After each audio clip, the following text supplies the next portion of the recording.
வடிவுடை மாணிக்க மாலை என்று ஒரு அழகான மாலை வள்ளலார் பாடியிருக்கிறார். அம்பாளை பார்த்தாரா, பாடினாரா, அப்படியே நின்னுட்டார், தன்னை மறந்துட்டார். ராத்திரி தாமதமா வந்தார். எப்பவும் சாப்பாடு வைக்கிற இடத்துல சாப்பாடு இல்லை, வீட்டுல பின்பக்கத்துல. சரின்னு படுத்துட்டார். பசி பரவாயில்ல, படுத்துட்டார். திடீர்னு ராத்திரி 11 மணி இருக்கும். யாரோ தட்டி எழுப்புறாங்க, ராமலிங்க ராமலிங்க எந்திரி. முழிக்கிறார். என்னப்பா சாப்பிடாம படுத்துட்டியே? அண்ணி வந்து நிக்கிறாங்க. அண்ணி, இந்த இடத்துல காணா, நான் சாப்பிடல, இந்த அந்த பக்கம் வச்சிருக்கேன். அப்பா கொண்டாந்து சாப்பாடு போட்டா இலை போட்டு வடை, பாயாசம், அப்பளம், சாம்பார், மோர் குழம்பு, ரசம், வத்த குழம்பு எல்லாம். அண்ணி என்ன விசேஷம்? எல்லாம் விசேஷம், நல்லா சாப்பிடு. சாப்பிட்டார். முடிஞ்சது. அண்ணி உள்ள போயிட்டாங்க. இவர் படுத்தார், தூங்கிட்டார். கையெல்லாம் கமகமன்னு வாசடிக்குது. விடிகால 5 மணி. திரும்ப அண்ணி வந்து எழுப்புறாங்க. ராமலிங்கம் ராமலிங்கம். என்ன அண்ணி, ராத்திரி சாப்பிடாம படுத்துட்டியாப்பா?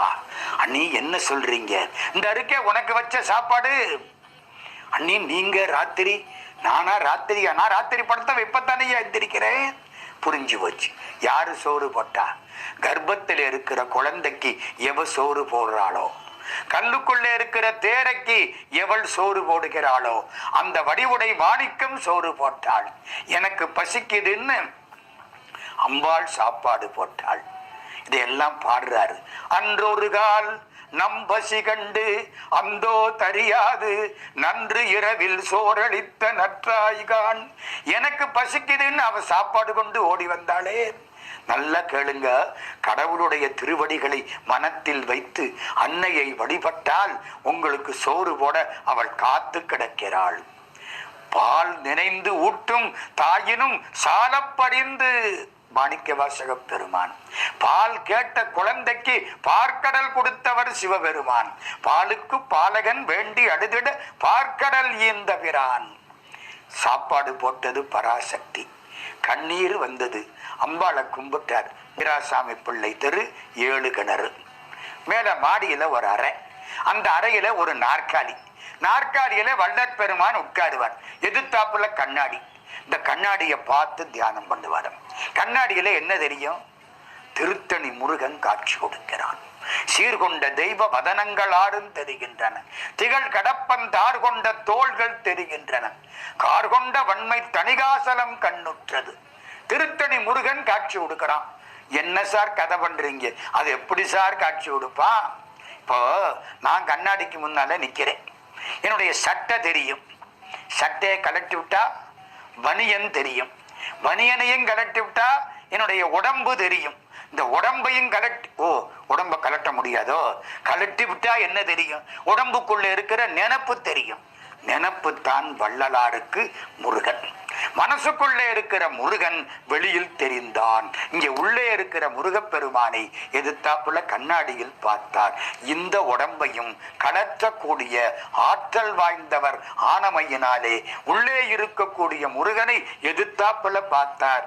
கார்கொண்ட வன்மை தணிகாசலமும் என் கண்ணுற்றதே. ஒரு தரம் பாடுறார். திருத்தணி பெருமானே, எனக்கு கனவிலையாவது காட்சி கொடுக்கப்படாதா? நான் என்ன அவ்வளவு பாவியா? ஒருவேளை கனவுல நீ காட்சி கொடுத்தா இந்த பாவி கண்ணு பற்றும் கண்ணேறு வந்துரும்னு காட்ட மாட்டேங்கிறியா? பன்னேரும் மொழியடியார் பரவி வாழ்த்தும் பாதமலர் அழகினை இப்பாவி பார்க்கில் கண்ணேறு படுமென்றோ கனவிலேனும் காட்டென்றால் காட்டுகிறாய் கருணை ஈதோ. விண்ணேறும் அறிமுதலோர் கரிய ஞான விளக்கே என் கண்ணே மெய் வீட்டின் வித்தே தன்னேறு பொழில் தணிகை மணியே ஜீவ சாட்சியாய் நிறைந்தருளும் சகச வாழ்வே. தணிகை மலையை சாரேனோ, சாமி அழகை பாரேனோ, பிணிகை அறைய பேரேனோ, பேரான்பு கூறேனோ. இந்த திருத்தணி பெருமான் கிட்ட இவருக்கு எவ்வளவு காதல் தெரியுமா? செரு தணிந்த இடம் திருத்தணி. திருத்தணியை விடாமல் வழிபட்டால் இந்த கோபம், ஆத்திரம், சண்டை, தீவிரவாதம் எல்லாம் குறைஞ்சிடும், இல்லாம போயிடும்.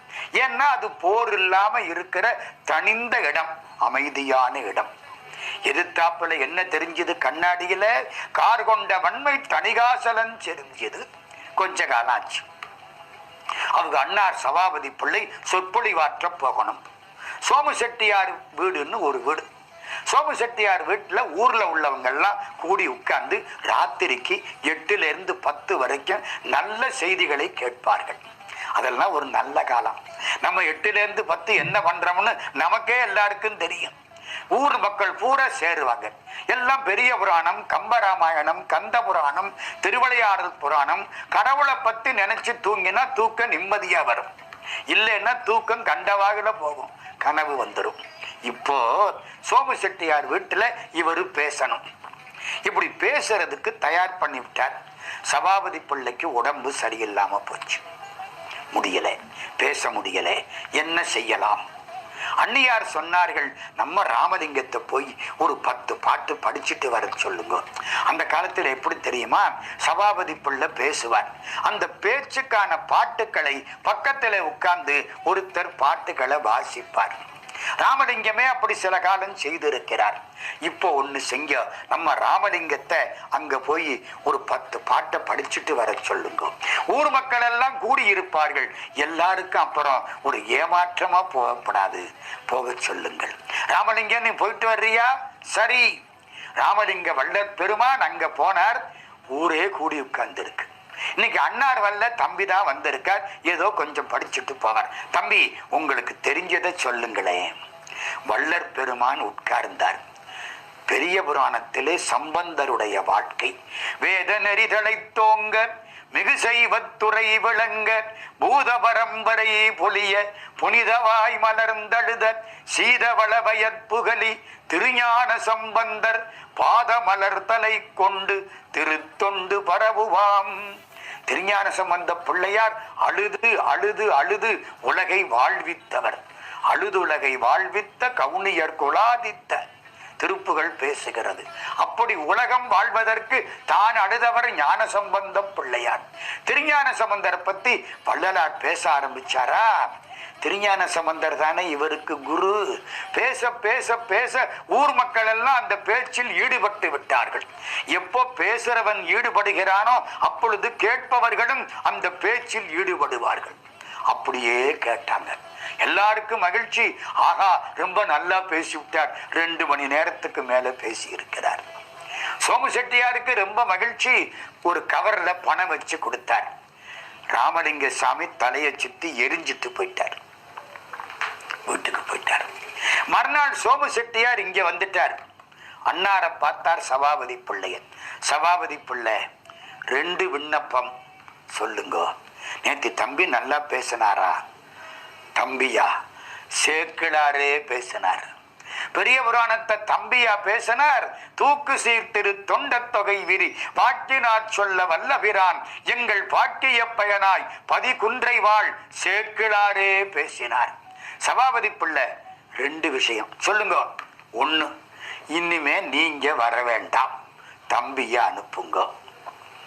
2, அதுக்கு தர வேண்டிய பணத்தை உங்க கையில கொடுத்துட்றேன். ஏன்னா உங்க குடும்ப செலவுக்கு வேணும்.